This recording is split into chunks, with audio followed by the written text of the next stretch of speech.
अंदर कौन है। बदनी अपने ससुराल में बड़े ही आराम से अपना जीवन यापन कर रही थी। वह अपने ससुराल में अपने सास ससुर की बड़े ही अच्छे से देखभाल करती थी। वह एक फ्लैट में रहती थी।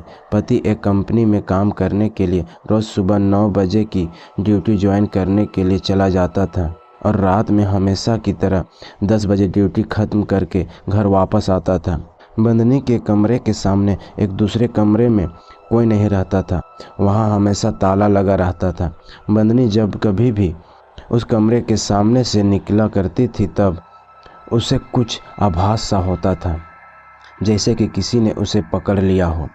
ऐसा आभास केवल बंदनी को ही नहीं होता था, फ्लैट में रहने वाले प्रत्येक व्यक्ति के साथ ऐसा होता था। पता नहीं उस कमरे में ऐसा क्या था जिसकी वजह से वहाँ ताला लगा रहता था।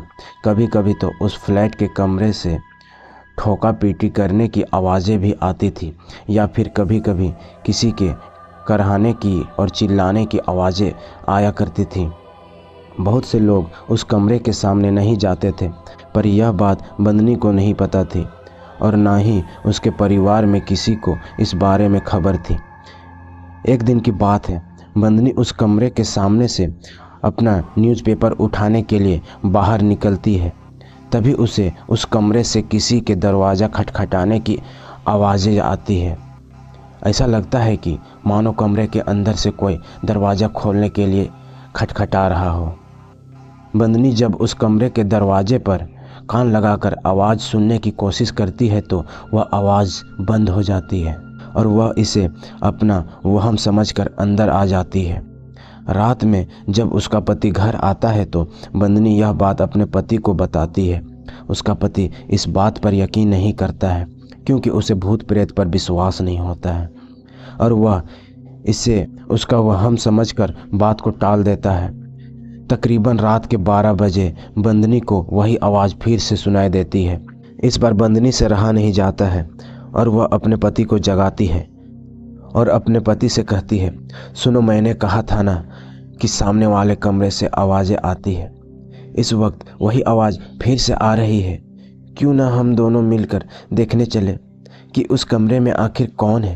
परंतु उसके पति को कोई आवाज़ सुनाई नहीं देती है और वह उससे फिर दोबारा से वही बात कहता है कि यह तुम्हारा भ्रम होगा या तुमने कोई सपना देखा होगा, तो तुम सो जाओ और मुझे भी सोने दो क्योंकि मुझे सुबह ड्यूटी पर जाना है।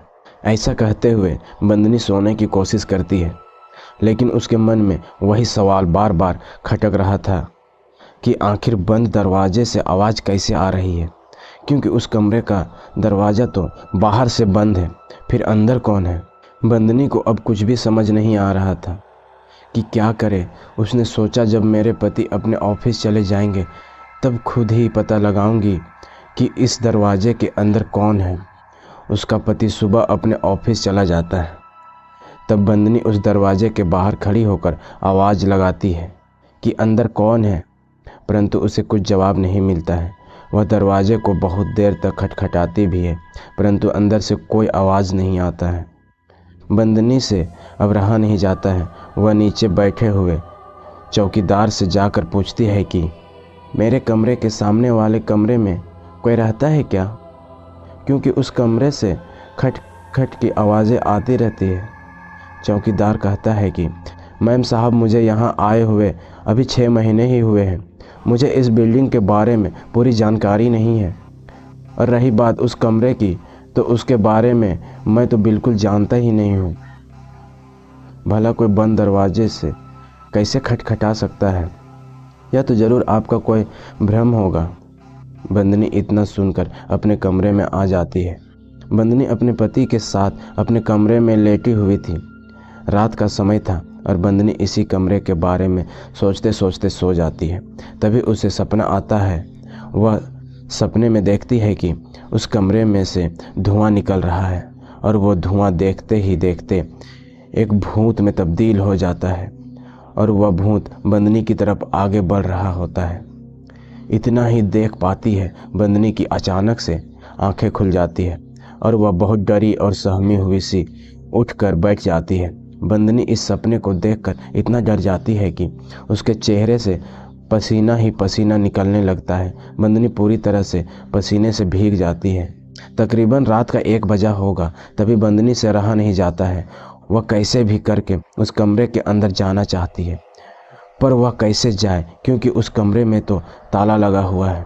बंदनी उठ करके उस कमरे के दरवाजे के पास जाती है, तभी अचानक से पीछे से एक सफ़ेद सा धुआं उठता है और बंदनी के शरीर में घुस जाता है और देखते ही देखते उस कमरे का ताला अपने आप खुल जाता है। बंदनी को होश भी नहीं रहता है कि मैं क्या कर रही हूँ, क्योंकि उसके अंदर वही भूत घुस जाता है जो उसने अभी थोड़ी देर पहले सपने में देखा था। अब तो ऐसा लग रहा था मानो वह भूत बंदनी को कुछ बताना चाहता है या कुछ ऐसा दिखाना चाहता है जिससे यह पता लगा सके कि उस कमरे में आखिर ऐसा क्या हुआ था जिसकी वजह से इस कमरे से आवाज़ें आती हैं। तो बंदनी के साथ आगे क्या होने वाला है। वह भूत बंदनी को अपनी सच्चाई और कहानी बताता है। बंदनी की आंखों के सामने पूरी कहानी दिखाई देती है। जो अभी भूत बन गया है वह उससे पहले कौन था और इस कमरे में क्या कर रहा था। दरअसल उस फ्लैट के मालिक ने इस कमरे में जो व्यक्ति रहने आया था उसकी हत्या कर दी थी और उसकी लाश को उसी कमरे की फर्श के नीचे दबा दी थी। इसी वजह से उस कमरे से खटखट की आवाज़ आती है। अब वह भूत बनकर उस बिल्डिंग में भटकता रहता है और अपनी मौत का इंसाफ मांग रहा है। बंदनी को सब मालूम चल जाता है और वह नींद में ही उस कमरे से बाहर निकलकर अपने कमरे में आकर बेड पर लेट जाती है। सुबह जब आँख खुलती है तब वो देखती है कि उस कमरे में वही ताला लटका रहा है। बंदनी बड़े आश्चर्य में पड़ जाती है और उस कमरे के दरवाजे को देखती रहती है। तभी पीछे से उसका पति आता है और वह पूछता है कि क्या हो गया बंदनी, तुम कमरे को बार बार क्यों देखे जा रही हो। तो बंदनी कहती है कि मैं रात को उस कमरे के अंदर गई थी और मुझे उस भूत ने अपनी सच्चाई बताई है। उसका पति यकीन नहीं करता है। वह मजाक में लेकर बात को टाल देता है और अपनी ड्यूटी करने चला जाता है। इस तरह से बंदनी खुद ही पुलिस में जाकर रिपोर्ट लिखवा देती है और वह पुलिस को बताती है कि इस कमरे में एक व्यक्ति की मृत्यु हुई थी और उसकी मौत का कारण इस फ्लैट का मालिक है। उसी मालिक ने इस व्यक्ति को मारा है। कृपया करके आप छानबीन करिए। और इस तरह से बंदनी फ्लैट के मालिक को सज़ा दिलवाने में कामयाब होती है।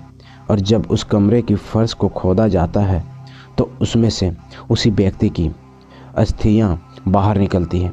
फ्लैट का मालिक बताता है कि मैं ड्रग सप्लाई करता था, इतने में इस फ्लैट के व्यक्ति ने मुझे ऐसा करते हुए देख लिया और मुझे पुलिस में जाने की धमकी देने लगा। इतने में मुझे गुस्सा आया और मैंने इस पर वार कर दिया, जिससे उसकी मौके पर मौत हो गई और उसकी लाश को लाकर मैंने इसी के कमरे की फर्श के नीचे दबा दिया। दरअसल जो खटखट की आवाज़ें आती थी वह फर्श से ही आती थी, क्योंकि व्यक्ति की लाश फर्श के नीचे दबी हुई थी जो फर्श को तोड़ने की कोशिश करती थी। इसी वजह से वहाँ पर खटखट की आवाज़ आ रही थी। अब उस कमरे से कोई आवाज़ नहीं आती है क्योंकि उस भूत को इंसाफ मिल गया था और अब बंदनी भी चैन से उस घर में रहती थी। अगर कहानी अच्छी लगी है दोस्तों तो वीडियो को लाइक, कमेंट एंड चैनल को सब्सक्राइब करके हमें सपोर्ट ज़रूर करें दोस्तों। आप लोग सब्सक्राइब करते नहीं कभी। थैंक यू दोस्तों।